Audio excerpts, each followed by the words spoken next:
Tuberculosis जो होती है बीमारी, जिसको तपेदिक भी हिंदी में बोलते हैं, आज के इस वीडियो के बाद इस बीमारी से जो एक डर है वो लगभग ख़त्म हो जाएगा।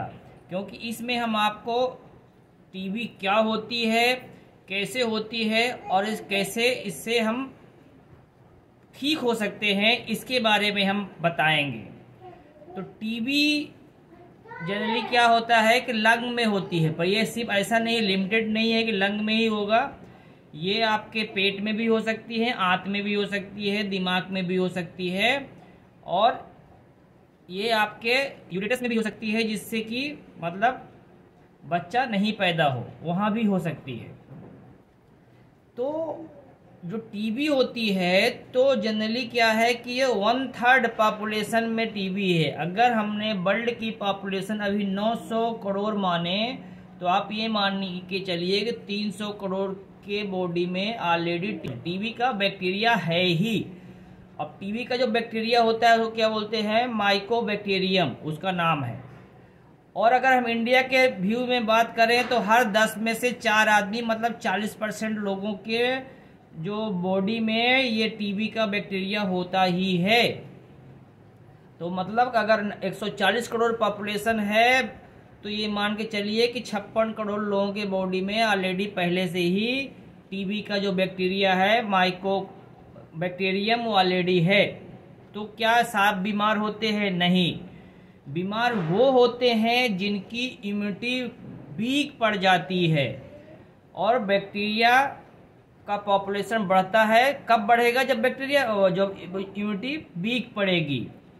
तो वो कितने परसेंट होता है? वो सिर्फ 5 से 10% में होता है। तो पहली बात तो 40% के अंदर पहले है ही, और उन 40% में से 5 से 10% ऐसे होते हैं कि जिनका जो है कि वो ट्यूबरकुलोसिस एक्टिव हो जाता है। पहले क्या रहता है, लेटेंट रहता है। अगर ऑलरेडी है पर आपको परेशान नहीं कर रहा है तो मतलब लेटेंट में है, इनएक्टिव है।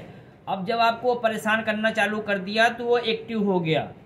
दूसरा सवाल उठता है, क्या इंडिया में ऐसा कोई टेस्ट है कि जो एकदम से कंफर्म के साथ बता सके कि क्योंकि कि आपको ये टीबी या माइको बैक्टीरियम की वजह से दिक्कत है। तो जैसे कि मान लीजिए कोई आदमी कब जाएगा डॉक्टर के पास? जब उसको लंग में दिक्कत रहेगी। अगर पल्मोनरी टीबी है तो लंग में दिक्कत होगा, चेस्ट में पेन होगा, सूखी खांसी आ रही होगी 1 महीने ज़्यादा, कभी खांसी से खून भी निकल रहा होगा, वेट लगातार घट रहा होगा। तो अगर ये सिम्टम रहेंगे तो सिम्टम लेके ही तो जाएगा आदमी ना। तो क्या ये सिम्टम सिर्फ टीबी बस का है कि डॉक्टर सिर्फ टीबी का इलाज चालू कर देंगे? नहीं, तो ये सिम्टम है, लंग कैंसर का भी है, निमोनिया का है, इन्फ्लुएंजा का है, इनमें भी यही सिम्टम होते हैं। दूसरी तरफ ऐसा कोई टेस्ट एग्जैक्ट है ही नहीं कि जो कंफर्म कर सके कि ये सिम्टम के लिए यही वायरस या बैक्टीरिया जो है रिस्पॉन्सिबल है। तो हमें वो सिम्टम जो हमारे शरीर में आया है उस सिम्टम को हमें जो है तो ठीक करना है। वो सिम्टम को ठीक करने के लिए हमें क्या करना पड़ेगा? जैसे कि हमने पहले बताया कि जो टीबी होती है वो उसको होती है जिसकी इम्यूनिटी लो होगी। जैसे मान लीजिए किसी के यहाँ पर टीबी हो गया, वहाँ पर 10 लोग हैं, तो अगर वो छींक रहा है तो उस रूम में रहने वाले 10 लोगों को टीबी नहीं हो जाएगा, उसमें से उसको वो पकड़ लेगा जिसका इम्यूनिटी ऑलरेडी लो रहेगा, ऑलरेडी बहुत सारी बीमारियों से ग्रसित रहेगा और इम्यूनिटी भी लो रहेगी, उसको ही होगा, बाकी सबको नहीं होगा। तो यहाँ पर सबसे बड़ा फैक्टर है कि हमको अपनी इम्यूनिटी बढ़ाना है, अपनी इम्यूनिटी पे ध्यान रखना है। तो हम पहली बात तो होगी भी नहीं, और अगर हमने इम्यूनिटी पे काम किया तो अगर हुई रहेगी तो ठीक हो जाएगी। तो हम अपने इम्यूनिटी पे क्या काम करें कि हमारी इम्यूनिटी मजबूत रहे? तो हमें क्या करना पड़ेगा कि जब भी कोई चाहे ये टीबी वाला बैक्टीरिया हो या कोई भी बैक्टीरिया हो, जब भी हमें बैक्टीरियल इन्फेक्शन हो तो हमें क्या करना है कि प्रीबायोटिक, प्रोबायोटिक और एंटीबायोटिक तीनों चीज को लेना है। तो प्रीबायोटिक मतलब क्या हो गया कि जो जैसा कि हम सब जानते हैं कि हमारा बॉडी जो है तो वायरस और बैक्टीरिया की से ही बना हुआ है। जब इनकी एक पॉपुलेशन तय जो लिमिट है उससे ज़्यादा हो जाती है या कम हो जाती है तो उसी का नाम डिसीज है। तो हमें जो प्रीबायोटिक है, प्रीबायोटिक का मतलब होता है जो हमारे शरीर में ऑलरेडी पहले से बैक्टीरिया हैं, तो जो हमारे अच्छे बैक्टीरिया हैं उनको खाना देना। प्रोबायोटिक क्या होता है कि हमको बैक्टीरिया खाना भी है। और तीसरा होता है एंटीबायोटिक। एंटीबायोटिक क्या होता है, जो हमारे शरीर में बैक्टीरिया हैं, बैड बैक्टीरिया, उनको मारना। ये तीनों एक्टिविटी करना पड़ता है। तो कोई भी एलोपैथ में ऐसी मेडिसिन नहीं है कि जो जब वो बंदूक लेके जाएगी तो वो सिर्फ खराब बैक्टीरिया को ही मारेगी। वो जब मारने जाएगी तो उसमें अच्छे बैक्टीरिया भी मरते हैं, जिसकी वजह से फिर बॉडी में दर्द, पेन ये होता है जनरली जब भी एंटीबायोटिक आदमी खाता है। तो जब हमारे पास ऐसा कोई हथियार ही नहीं है कि जो बैड बैक्टीरिया को कर सके, पर हाँ हमारे जो नेचुरल चीज़ें हैं उनमें है कि वो जो है खराब बैक्टीरिया को पहचान सकता है। तो हमारा जैसे हमने बताया यहाँ पर प्रीबायोटिक, प्रोबायोटिक और एंटीबायोटिक।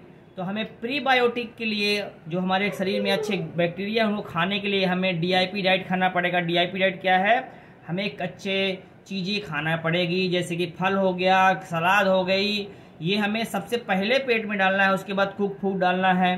तो हम अगर ऐसा खाना खाएंगे तो हमारे शरीर में जो गुड बैक्टीरिया को खाना मिलेगा और वो ग्रो होंगे। जब वो ग्रो होंगे तो इम्यूनिटी ग्रो होगी। इम्यूनिटी ग्रो होगी तो ऑलरेडी अगर कुछ अटैक होगा भी वायरस बैक्टीरिया को, उसको डिफीट कर देगी। दूसरा हमको क्या करना है कि प्रोबायोटिक खाना है। प्रोबायोटिक मतलब क्या है कि जैसे कि मान लो कोई भी आइटम जो फॉर्मेंटेशन करते हैं, जैसे कि दही करते हैं, तो हमको यहाँ दही नहीं, हमको यहाँ पर क्या लेना है, फॉक्सटेल का मिलेट्स लेना है। उसको जो है तो मिट्टी के बर्तन में उसको डाल के, पानी डाल के उसको बॉयल करना है। बॉयल करने के बाद जब पानी आधा हो जाए तो उसको हमको उतार के रख देना है और कपड़ा ऊपर से बांध के उसको 4 से 6 घंटे के लिए रखना है। और 4 से 6 घंटे के रखने के बाद उसको उसमें बिना कुछ मिलाए उसको खा लेना है। जब एक बार बनाएंगे तो एक बार ही खा लेना है, ऐसा नहीं कि एक बार बना लिया उसको 2 दिन तक खाते रहे। तो ये हमें जो है तो दिन में 2 बार करना है। 2 बार अमली खाना है और हमें 2 बार हल्दी और गर्म पानी और हल्दी मिला के 2 बार इसको पीना है। तो जो हम पहले DIP डाइट खाएंगे वो हमारा हो गया प्रीबायोटिक, जो हम अमली खाएंगे वो हो गया हमारा प्रोबायोटिक, और हम जो गर्म पानी से हल्दी मिला के पिएंगे वो हो गया एंटीबायोटिक। DIP डाइट खाना खाने के साथ हमको 15 मिनट जो है तो नाइट्रिक ऑक्साइड ब्रीदिंग लेना है। नाइट्रिक ऑक्साइड ब्रीदिंग क्या होता है कि जैसे कि हम अगर गुनगुनाते हैं या फिर ओंकार का उच्चारण करते हैं, मुंह बंद करके जो हम लगातार बोलते हैं 15 मिनट अगर ऐसा करते हैं तो नाइट्रिक ऑक्साइड ब्रीदिंग हो जाती है। और हमें जो है मिनिमम 1 घंटे जो है तो अर्थ के टच में रहना है, अपने आप को ज़मीन से जोड़ के रखना है। तभी हमारी बॉडी का वोल्टेज 0 होगा और हमारी इम्यूनिटी जो है पीक पॉइंट पे रहेगी, बहुत हाई पॉइंट पे रहेगी। अगर हम ऐसा करेंगे तो हमें जो बैक्टीरिया से इन्फेक्शन हुआ है, जो हमारी इम्यूनिटी इंक्रीज होगी, तो ऑलरेडी हम जो है तो उसको डिफीट कर जाएंगे। और ये जनरली 3 से 7 दिन में मोस्टली हो जाएगा, नहीं तो 21 दिन तक तो एकदम कंफर्म होगा ही होगा, आपको आराम मिलेगा ही मिलेगा। आपकी इम्यूनिटी अगर इंक्रीज करेगी तो आराम ही मिलेगा। तो आपको बेसिकली कंसंट्रेट कहाँ करना है, अपनी इम्यूनिटी को बढ़ाना है।